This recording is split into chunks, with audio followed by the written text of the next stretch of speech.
This video begins with a brief overview of health history taking, followed by the anatomy of the peripheral vascular system, including the arteries, veins, and lymph nodes in the arms and legs, followed by examination of the peripheral vascular system, including veins and arteries of the arms, hands, legs, ankles, and feet, inspection and palpation of the superficial inguinal nodes, and assessment for chronic arterial insufficiency.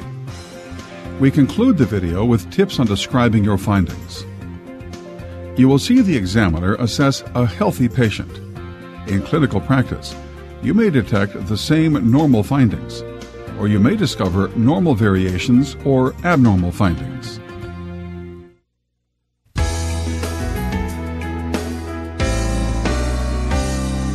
The health history interview is a conversation with a threefold purpose: to establish a trusting and supportive relationship, to gather information, and to offer information. In the case of new patients, you will gather information that will form the basis for a comprehensive written health history. For patients seeking care for a specific complaint, you may prepare a more focused, problem-oriented history. In either case, you will record the patient's chief complaint, along with common or concerning symptoms. Common or concerning symptoms relating to the peripheral vascular system include pain in the arms or legs, intermittent claudication, cold, numbness, or pallor in the legs, hair loss in the extremities, color change in fingertips or toes in cold weather, swelling in calves, legs, or feet, and swelling with redness or tenderness. By eliciting the patient's concerns before the examination, you prepare for an examination that is efficient and productive. Take all your clothes off except for your underpants, and then put the gown on so the open part is to the rear, and then I'll come back in and take a look.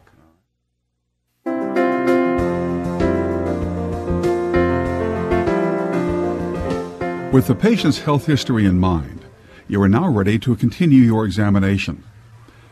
Before proceeding, however, let's briefly review the anatomy of the peripheral vascular system. The peripheral vascular system consists of the various structures involved in circulation to the arms and legs, including the arteries, the veins, the capillary bed that connects them, and the lymphatic system with its lymph nodes. Arteries carry oxygenated blood away from the heart. When arteries lie close to the body's surface, you can feel their pulsation. In the arms, arterial pulses are palpable in 3 locations. The brachial pulse can be felt at and above the bend of the elbow, medial to the biceps tendon and the muscle. The radial pulse can be felt on the flexor surface of the wrist laterally. The ulnar pulse may be felt on the flexor surface of the wrist medially. However, overlying tissues frequently obscure this pulse. The arterial arches interconnect the radial and ulnar arteries and help protect hand and finger circulation from arterial occlusion. In the legs, arterial pulses can usually be felt in 4 places: the femoral artery in the groin, the popliteal artery behind the knee, the dorsalis pedis artery on the dorsum of the foot, and the posterior tibial artery behind the medial malleolus of the ankle. An interconnecting arterial arch protects the circulation of the foot. Veins, which may be deep or superficial, carry deoxygenated blood back to the heart. Because the veins of the leg are especially susceptible to dysfunction, they warrant special attention. Deep leg veins include the femoral vein, which lies just medial to the femoral artery, below the inguinal ligament. Superficial leg veins include the great saphenous vein, which runs from the dorsum of the foot to the groin, and the small saphenous vein, which runs from the side of the foot to the back of the knee. Communicating veins interconnect the deep and superficial veins. Lymph nodes are normally round, oval, or bean-shaped structures. In the arms, the epitrochlear nodes, lateral axillary nodes, and central axillary nodes are palpable. In the legs, usually only the superficial inguinal nodes are palpable. These nodes are divided into two groups. The vertical group, clustered over the upper part of the great saphenous vein, and the horizontal group, which lies high in the anterior thigh below the inguinal ligament.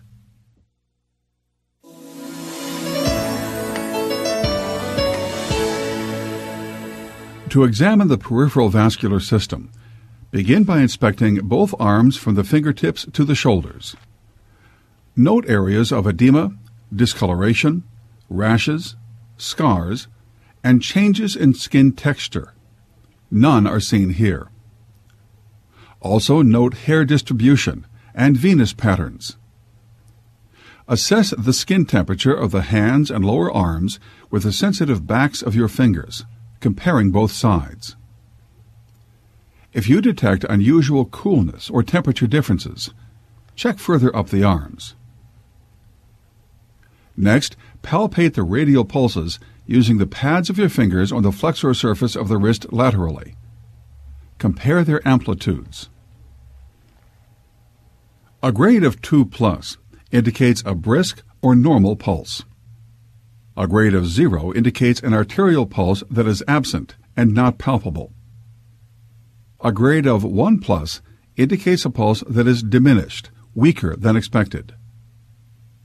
Grade 3+ indicates a pulse which is increased, that is, above what is expected, while grade 4+ indicates bounding and possible aortic insufficiency. If you suspect arterial insufficiency in an arm or hand, partially flex the wrist and try to palpate the ulnar pulse on the flexor surface of the wrist. Note that the pulse of a normal ulnar artery may not be palpable. Palpate the brachial pulse by flexing the patient's elbow slightly. Then, with the thumb or fingertips of your opposite hand, palpate the pulse at the antecubital crease just medial to the biceps tendon. Palpate the radial pulses as well. In the right hand. To help determine the patency of the ulnar artery, perform the Allen test. Place your thumbs lightly over the radial and ulnar arteries and tell the patient to clench his fist tightly. Then firmly compress both arteries with your thumbs and fingers. Have the patient open and relax his hand. Note the color of his palms and fingers, which should be pale. Then release the pressure over just the ulnar artery. If the artery is patent, the palm should turn pink in 3 to 5 seconds. To assess the patency of the radial artery when indicated, repeat these steps, but this time release the pressure over the radial artery. Now let the fingers open.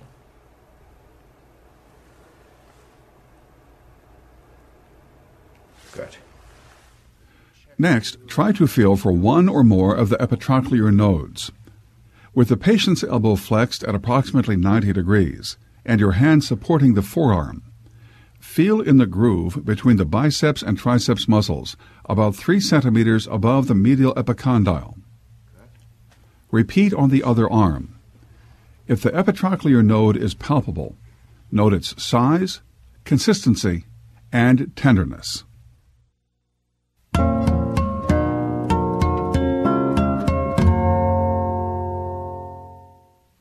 To examine the legs, the patient should be lying down and draped so that the genitalia are covered, but the legs are fully exposed. Socks or stockings should be removed. Inspect both legs from the groin to the toes, noting symmetry in size, shape, and color. Also note areas of swelling, discoloration, rashes, scars, ulcers, and abnormal venous patterns. On the lower legs, feet, and toes, observe the color and texture of the skin and nail beds, and the distribution of hair. Assess the skin temperature of the feet and lower legs with the back of your fingers. If you notice unusual coolness or temperature differences, check further up the legs.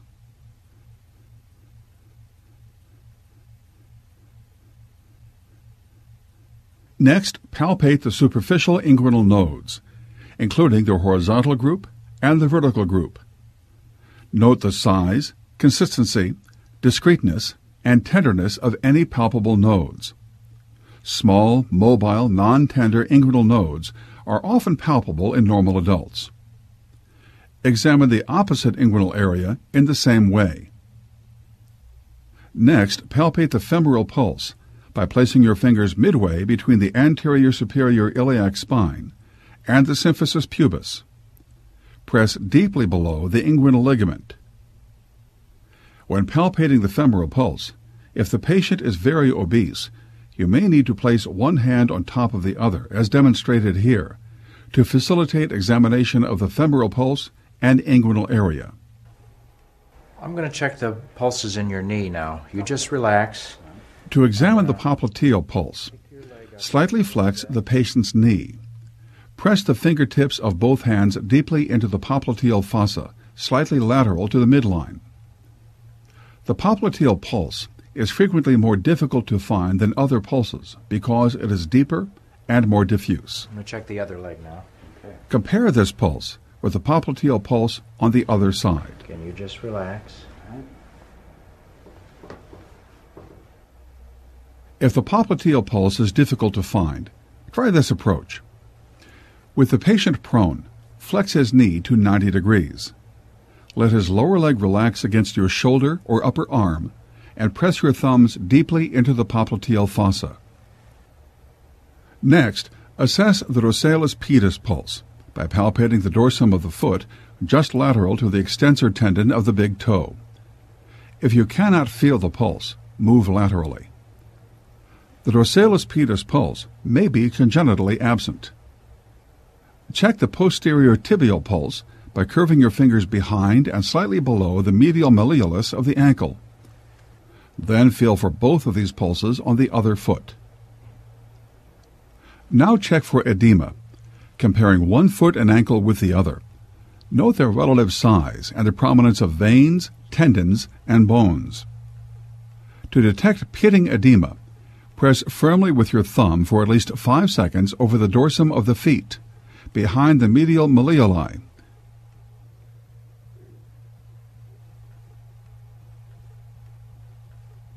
And over the shins. Note any indentation caused by your thumb pressure. Normally, as seen here, there is no pitting edema. Next, palpate the calf muscles by compressing them against the tibia. Do you feel any tenderness in these muscles? No. Note any tenderness, increased firmness, or tension of the muscles that might suggest deep venous thrombosis. Then check for edema and palpate the calf muscle of the other leg.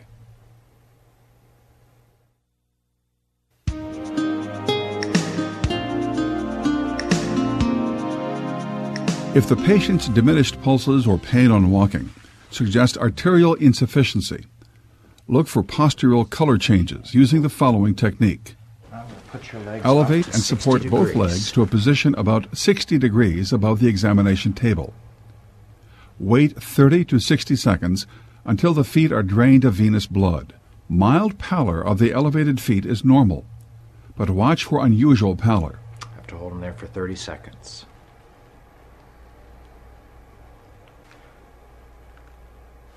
Then ask the patient to sit up with his legs dangling. All right, now sit up. Comparing both feet, note how long it takes for the skin to return to its usual color, normally about 10 seconds, and for the veins of the feet and ankles to fill, usually about 15 seconds. If pinking cannot be seen, use venous filling instead.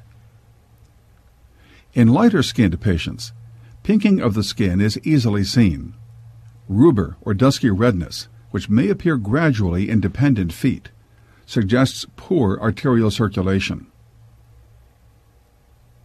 To complete the examination, ask the patient to stand in order to allow any varicosities to fill with blood and become more visible. Then inspect the saphenous system for varicosities, noting any signs of thrombophlebitis. Any tenderness in this area? No. Or in here? No. Look for redness or discoloration, and feel for tenderness and cords.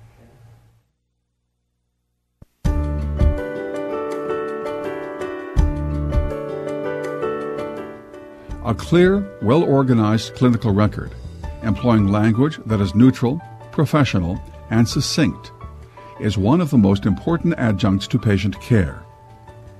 For a healthy patient, your write-up might include language such as, extremities are warm and without edema, no varicosities or stasis changes, calves are supple and non-tender, no femoral or abdominal bruits, brachial, radial, femoral, popliteal, dorsalis pedis, and posterior tibial pulses are 2+ and symmetric. To summarize, the examination of the peripheral vascular system includes inspection and palpation of the veins and arteries of the arms, hands, legs, ankles, and feet, inspection and palpation of the superficial inguinal nodes, and assessment for chronic arterial insufficiency.